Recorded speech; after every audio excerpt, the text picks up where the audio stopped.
My name is Stephen. I was born in Los Angeles, California, June 12, 1950. I was a musician, but I was also a pretty good student.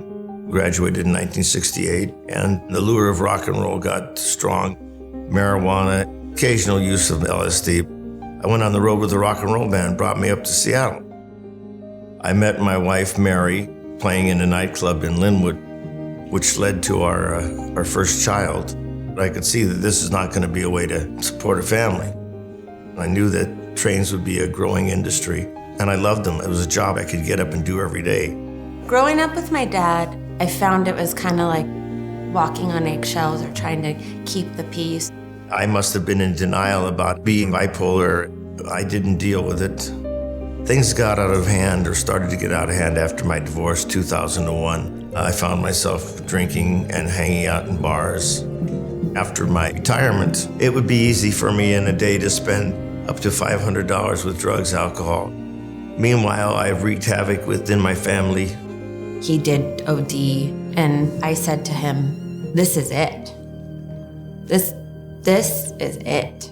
He was most definitely months away from passing away. Desperation brought me to JFS for help. Working with the JFS addiction counselor, it was suggested to me about treatment programs, and I was adamant at first against it.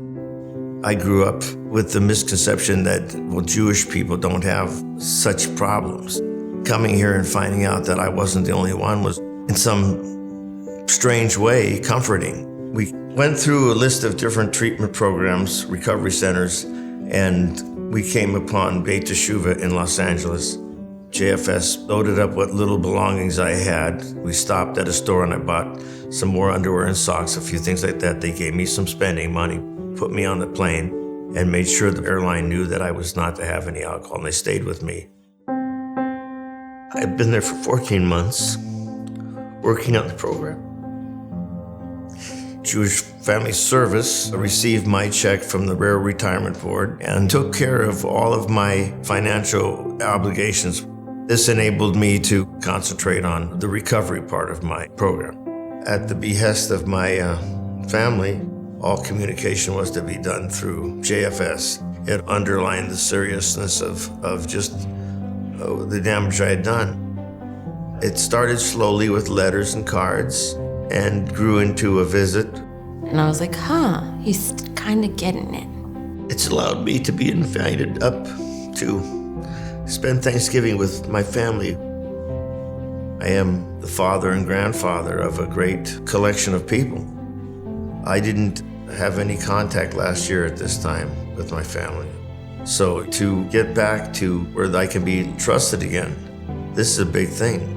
Work's not over yet. Maybe it won't be ever over. He has really used JFS as like a foundation and a support beam for his life. I would have gone down. Most certainly I would have gone down. My dad was headed to the grave.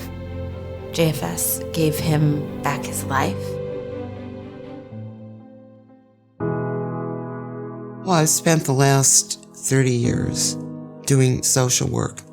I worked with veterans, children. One of my jobs was working with JFS in Tucson, Arizona, seeing people go forward and not backwards. That was the most important thing to me. I came to Seattle in 1993. About 5 years ago, I went to my doctor complaining of dry skin. She called me on the phone and told me I had kidney disease.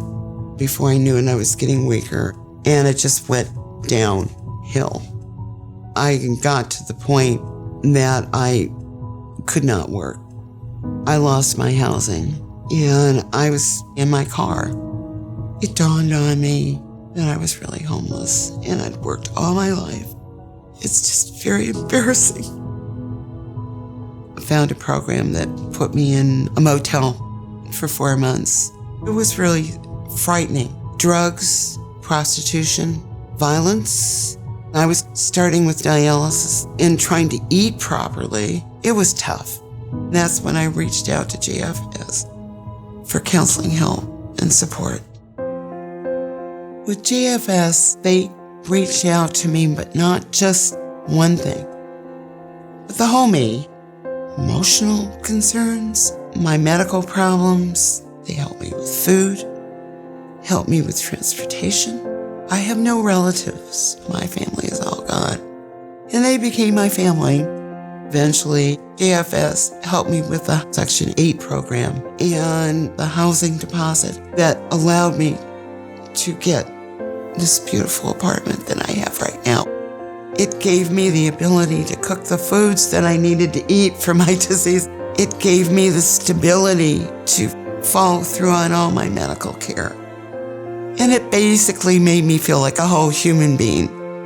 My hopes for the future now is to be able to contribute. I'm no longer in that survival mode. JFS helped me know that there was a future.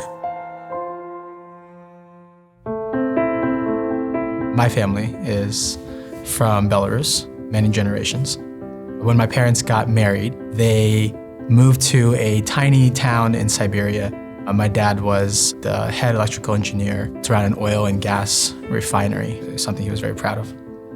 Anti-Semitism was quite prevalent in the Soviet Union. It came up when it was time for promotions or for time to apply to schools. At the same time, Jews weren't allowed to leave the Soviet Union, which gave rise to the term refusnik, when individuals would attempt to leave and be met with heavy repercussions. In the early 90s, the Soviet Union was collapsing. Finally, Jews were permitted to leave. My parents pursued the opportunity and left with the hopes and dreams for the next generation. In August of 1992, we immigrated to Tacoma, Washington. We were incredibly fortunate to be sort of embraced by JFS in collaboration with Barbara and Herman Kleiner upon arrival. JFS was instrumental in setting up my family in all aspects, from place to live and food, enrolling me and my sister in school, to helping my parents pave their new professional lives. My father, like many Soviet Jewish immigrants, came to US with extensive professional experience, higher education, and like many immigrants, had to start over professionally, taking on jobs that did not maximize his potential, making substantial sacrifices for the next generation. About a year and a half ago, I began volunteering at JFS, working to launch a new program called Tatweer, helping refugee clients with professional backgrounds and higher education match as closely as possible to their job in their country of origin. We're seeing engineers who are able to find job placements as engineers. We're seeing dentists from Iraq utilize their professional experience. Tatweer is helping individuals maximize their professional potential and the trajectory of generations to follow.